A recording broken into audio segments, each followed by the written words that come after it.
특별히 기억에 네. 남는 대학 시절의 추억이 있으신지 궁금한데. 네네.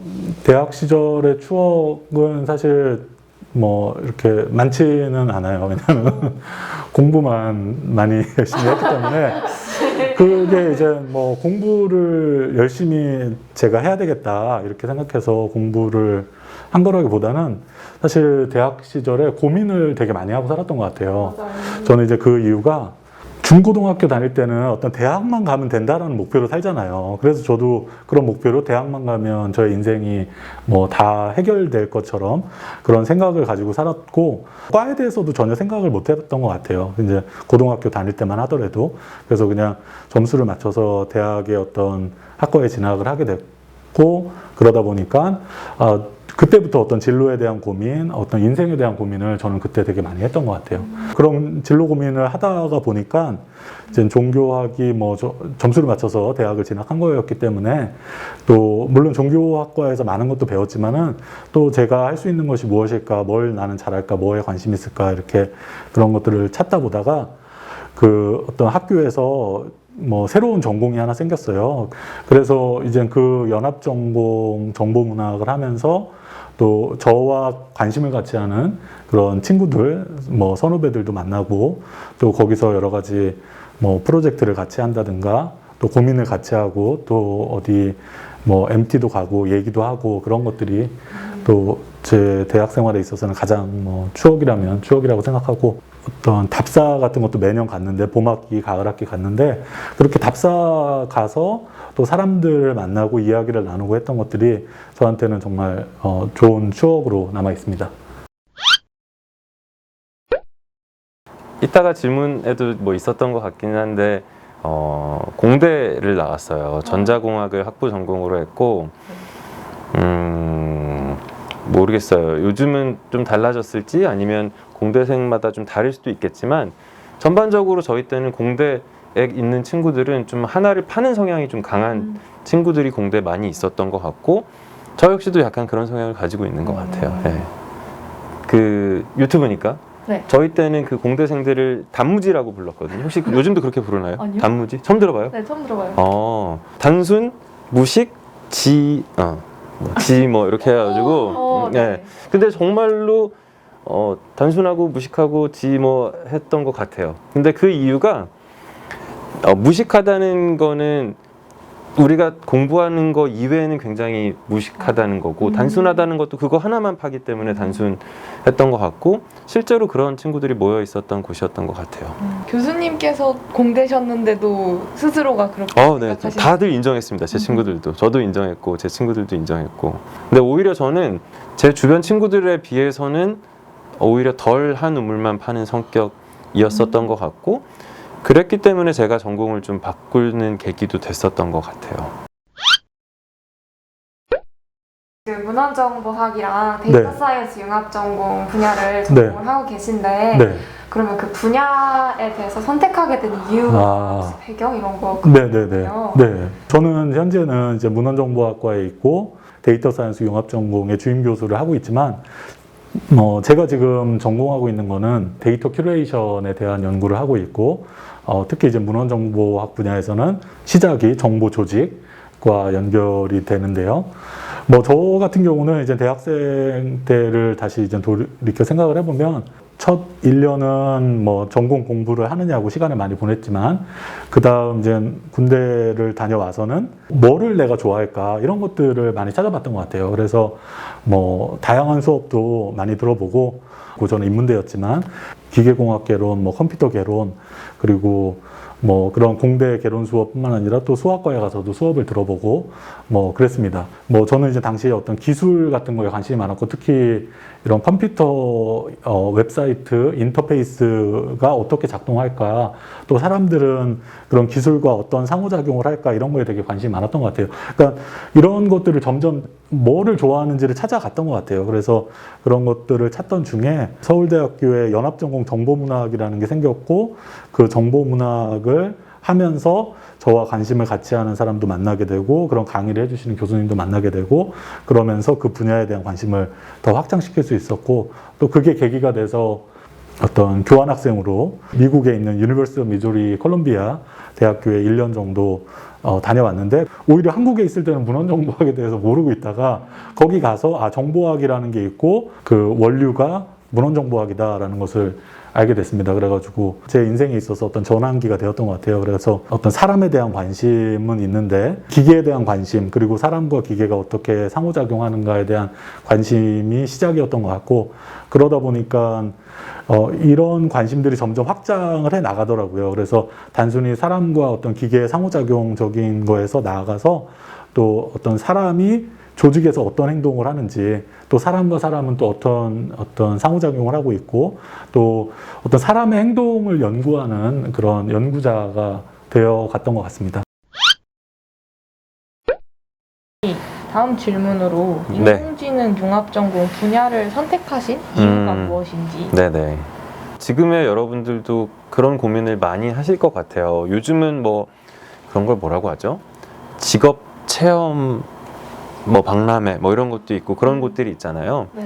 근데 뭐 저희 때는 그런 것도 더더욱이 없었었고, 제가 기억이 나는 게 그 고3 때 모의고사를 한 달에 한 번씩 보는데, 모의고사 볼 때 그 거기에 이제 지원 학교랑 학과를 선택할 수 있게 돼 있었어요, 저희 때는. 그래서 이제 선택을 하는데, 저는 공대를 가겠다라는 거는 결정을 했었는데 공대 무슨 과를 갈지는 결정을 못 했어서 제가 고3 2학기 때 모의고사 때마다 다 다른 과를 썼었던 기억이 나요.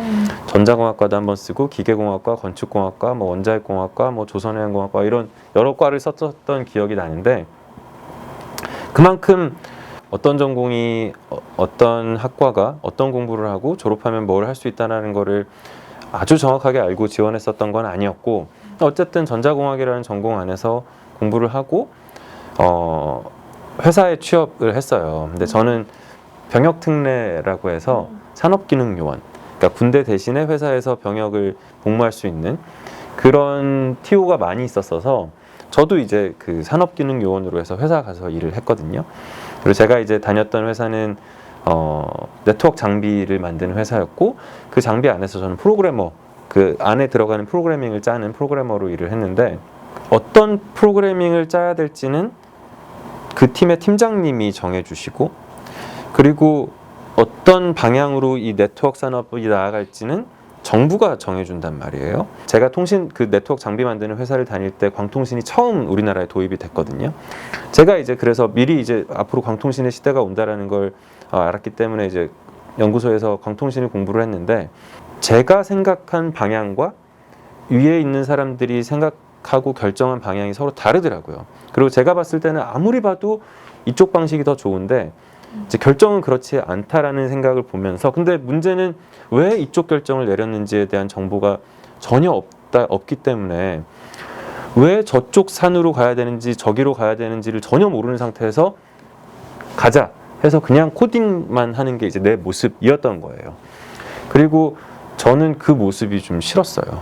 방향을 정하는 쪽이 더 재밌어 보인다라는 생각을 했고, 그래서 그때 이제 전공을 바꾸는 계기가 됐었던 것 같아요. 그래서 지금은 이제 인공지능을 선택한 계기는 아니었지만 단순히 코딩을 하는 사람보다는 이런 전략과 이런 쪽도 같이 알 수 있는, 그리고 어떤 마이크로한 것보다는 좀 더 매크로하고 전체를 볼 수 있는 그런 역할을 할 수 있는 사람이 됐으면 좋겠다라고 생각을 했고, 그래서 저는 전공을 이제 경제학으로 바꿔서 IT 산업을 분석하는 일을 했어요. 경제학적 방법론을 이용을 해서.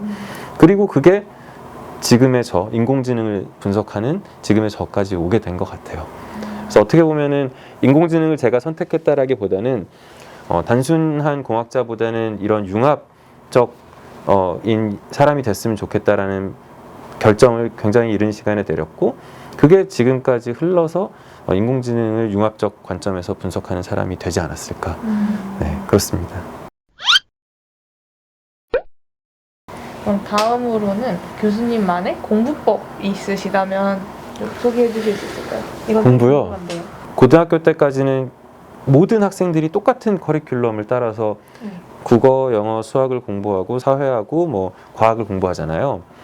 근데 이제 대학에 들어오면 조금 더 전공이 나눠지고, 그 다음에 자기가 들을 수 있는 수업을 선택해서 들을 수 있다라는 차이점은 있지만 어쨌든 결국은 전공에 대한 기본 지식을 익히는 게 학부 때 학생들이 해야 되는 소임인 것 같거든요.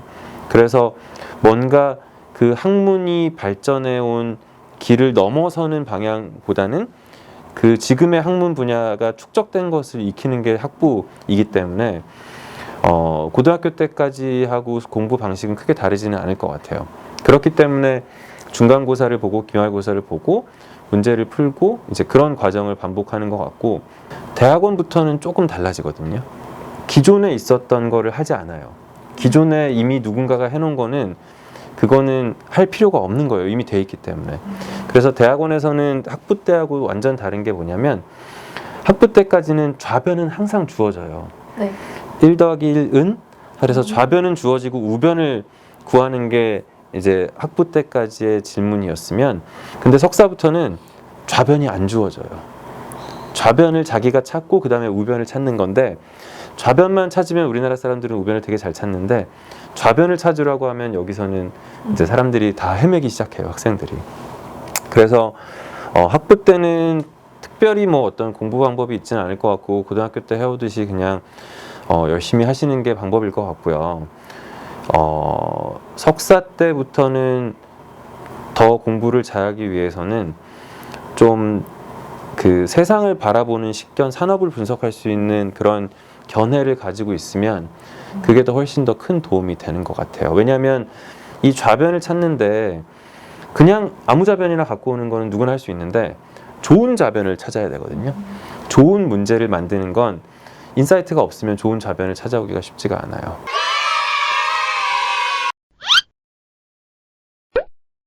인공지능 융합 전공 학생들이 되게 궁금해할 만한 부분인 것 같은데 네. 혹시 교수님께서 학부생들을 대상으로 네. 시험을 출제할 때 좀 네. 중요하게 생각하시는 포인트가 있으시다면 뭐라 할 수 있을까요?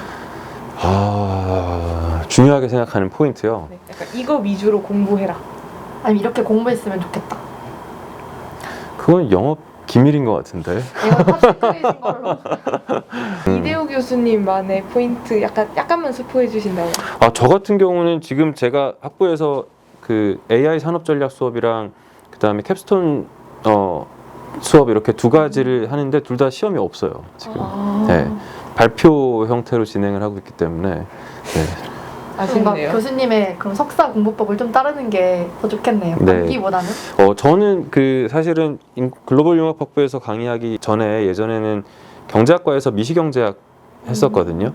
근데 저는 그때 시험 출제할 때는 꼭 한번 꼬는 문제를 그래서 조금 깊이 이해를 하고 있는지를 확인할 수 있는 문제를 꼭 넣었었던 것 같아요.